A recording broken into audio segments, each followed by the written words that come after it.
Okay, today we will talk about human biases. And biases, as you know, it means persons, uh, in general, humans, like errors in thinking. So we will, discuss what kind of human errors exist, like, and how we can notice them, and each human bias got its own name. Okay, let's go full detective mode with this uh 10 juicy real world emoji loaded insights you can use to stop getting bamboozled by your own brain. Okay, the first one gonna be the war, that was a vivid trap. In other words, this bias called vividness criterion. Um, Real life example. For example, you see a TikTok of someone freaking out because their iPhone, exploded while charging overnight. And immediately, unplug your own phone and swear off charging while you sleep. Meanwhile, Apple's data shows that such incidents 1 in 10 million. So another story vibe. Okay, so I'm sitting there midnight snack in hand, and my friend sends me a video of a guy whose phone literally melted through his table. I panic, yank my charger out of the wall, like it's a snake. Next day, I read an article from an official, tech site saying it was probably a counterfeit charger. The very TikTok still stuck in my brain more than the official stats. So, what's the moral? Our brains love, that flashy, scary, juicy stuff. But just because it's memorable doesn't mean it's true. In other words, vivid doesn't equal to the valid. And the tip here, always ask, is this the one loud example drowning out quiet but trustworthy data? And in actually propaganda way, they're using this very well. Like, for example, if you remember recently, during the elections, there was Trump was saying they're eating cats and dogs, and even though they proved that it was bullshit, people still remember that shit. And in other words, because this kind of politicians know how to brainwash people in a good way, in a best way. They keep saying bullshit because they know that if you say the bullshit many times, people remember it and accept it as a truth. Okay, the next one would be I don't see it, so it doesn't matter. This bias called absence of evidence. Like, real life example could be you read, for example, 10 reviews of a restaurant, all mentioned the great pizza, but don't talk about the hygiene. You assume it's fine, then boom, food poisoning. Okay, relevant story. We planned a pizza night at this, hidden gym. Reviews, raving. Not one mentioned bugs or dirt. You walk in and it's like a health inspector's nightmare. Cockroach Olympics, turns out no mention of cleanliness doesn't mean clean. It just means no one brought it up. So what's the moral? Just because, something isn't mentioned doesn't mean it's not real. In other words, just because something's silent doesn't mean that it's safe. So what's the tip to avoid this kind of trap? Ask yourself, what important information might be missing and why. In other words, we just know what we know and we don't know what we don't know. So we have to try to find the thing which is not written, which we don't know. And of course, it's not about overthinking about everything, but it's when it comes to like priority job, like the main problems. Okay, the next one about statistics and store time. This bias called man-who syndrome. A real life example, like imagine your cousin says, don't get the flu shot. I know a guy who got it and still got sick. You skip the shot even though studies show it's effective. This one just example, okay? Do not accept it as some sort of promotion of anything. Okay. Another story, which relevant story. I told my buddy I was getting the flu shot. He goes like, bro, my friend Mark got that shot and still got the flu. One dude, that's it. But suddenly I doubting science. Why? Because I know a guy, which doesn't mean actually that we don't have to consider it. And I guess the best way to, like, in terms of getting any medicine, just first ask a doctor what about, your health condition okay for this or not. Okay, a little bit off topic, but what's the moral here? That anecdotes feel stronger than evidence, but they're just single data points in a giant pool. So what's the tip? Respect the crowd, not loud. So again,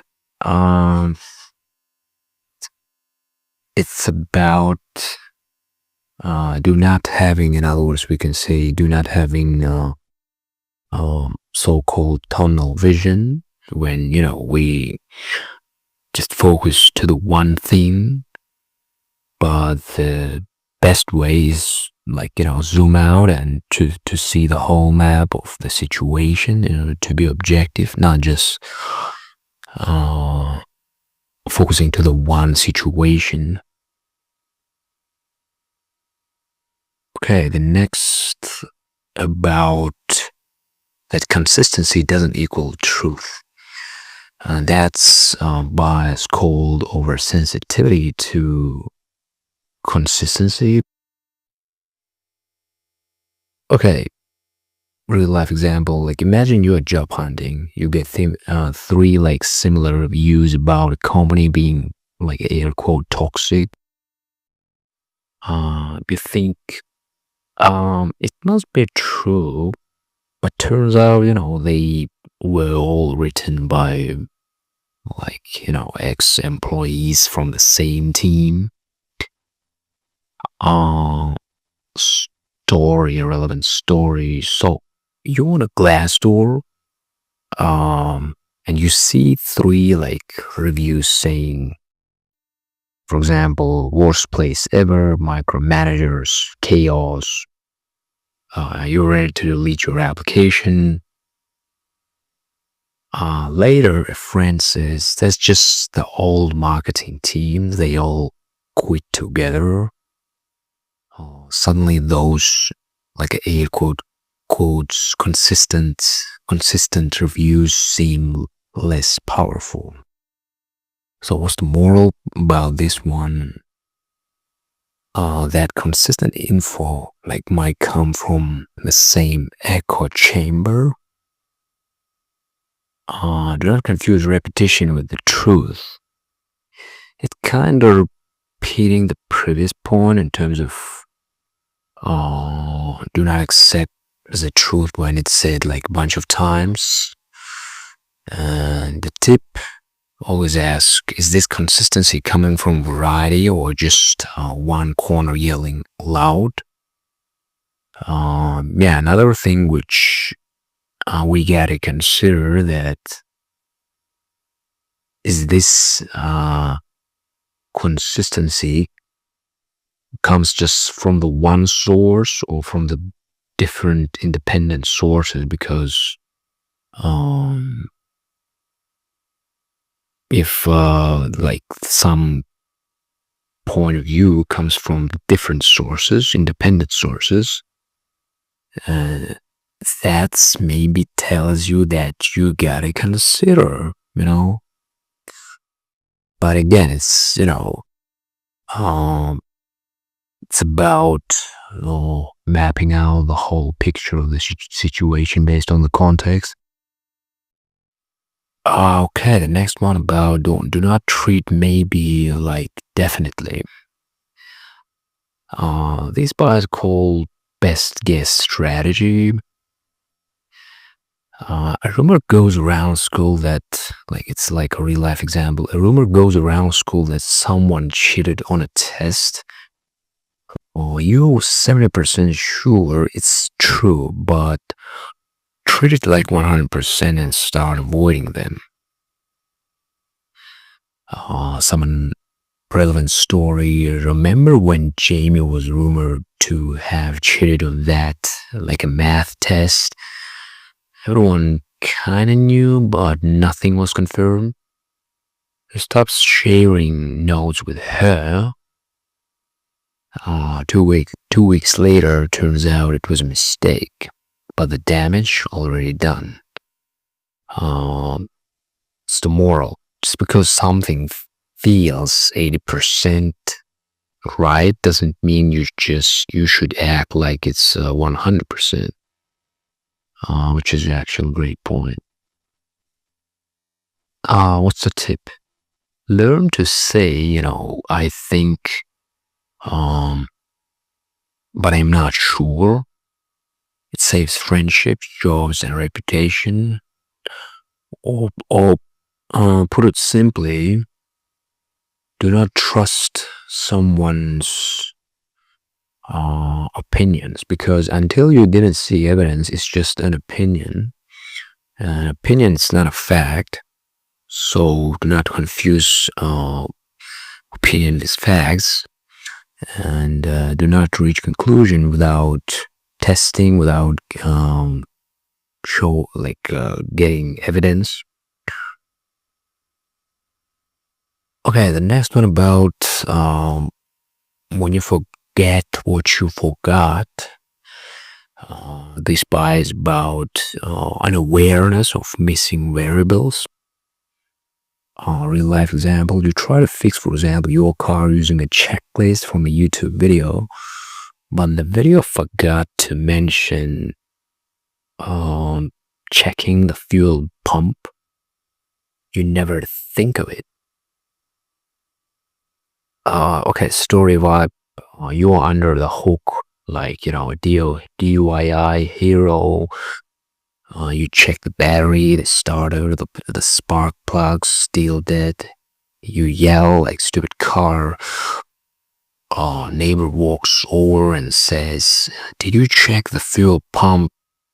Cue face palm."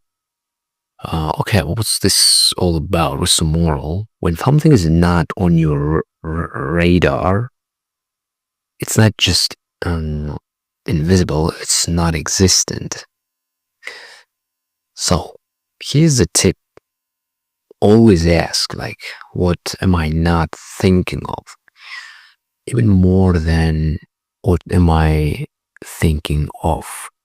So it's kind of, again, repeating the same point of view, but from a different angle, which I think is make it even more useful. So again,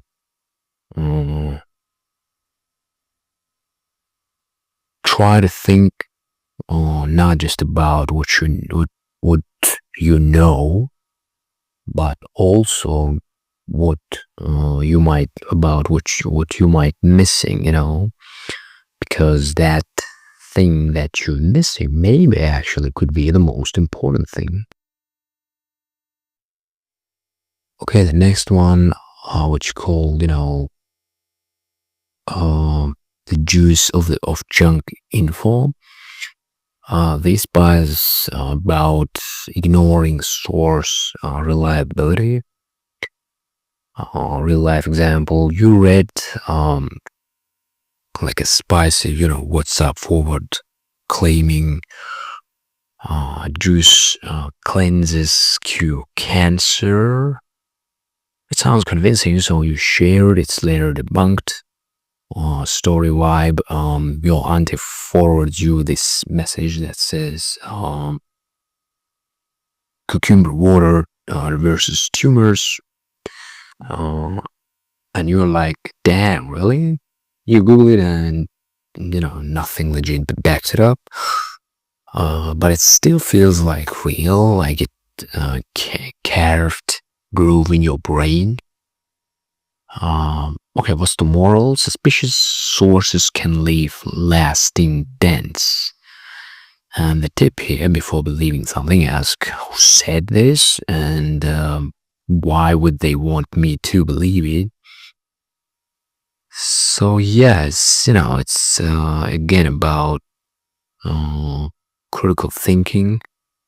Do not blindly believe to whatever you see or reading, and especially when it comes to this kind of serious disease. And you, for example, get like this kind of message, you Google about this topic on the different trustable or reputable sources, and you just checking in order to find out it's bullshit or not. Okay, the next one about the bell that wouldn't unring. This bias about persistence of discredited impressions. Real life example. For example, you hear that a celebrity cheated on their a partner. Later it turns out false, but it still colors your opinion of them. That's another, actually, again, propaganda shit when people intentionally blaming about something, even though that's totally fake, but because they know that people, if you keep saying that, people remember it, and even though it turns out it was not true, people still in the back of their head will keep this information. Okay, the story vibe, tabloid headline, for example, celebrity or whoever caught cheating. Two weeks later, oops, it was a misidentification. But every time you see them on TV, that headline creeps back in your mind like a ghost. Yeah, it's like, even though that you found out it was not true, you still got this motherfucker in your brain. You're like, who goes, but you remember, yeah, but in other words, emotional brain to taking over. And that's why this kind of shit powerful. So the moral, your brain doesn't have a delete button. Once something shapes your impression and it sticks. And what's the tip? Actively ask, has this information been debunked? Why am I still believing it? Yeah, critical thinking again and again. Okay, the next one about too much trust in too little. This part is called law of small numbers. Real life example, like for example, you try a new skincare product after like two people on Reddit rave about it. You buy it and break out like never before. Story vibe, for example, you read, oh my god, this serum cleared my acne in 3 days. Another user came in like, same, you sold 2 weeks in, you're blotchy, red and mad. So what's tomorrow? A small sample can fool you big time. And the tip is here, always ask how many people really experience this. The fewer the voices, the less you should trust them. Or even better, you can, in terms of this, I guess, I don't know, you can check out some scientific sources if there was some like research. Okay, the next one, the last this kind of insight about human bias is going to be seeing isn't always believing.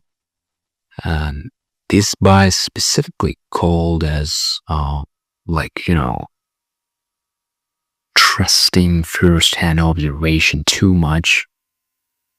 Like a real life example, for example, you go to a protest and see only a peaceful crowd. You assume there was no violence, even though other footage shows clashes later. Or like a story vibe, you show up at the protest at noon, people are chanting, smiling, peaceful. You go home and tweet like it was totally chill later that night. Clashes break out, people say it was chaotic, you think they are exaggerating. But actually both of them true, it's just have a different time.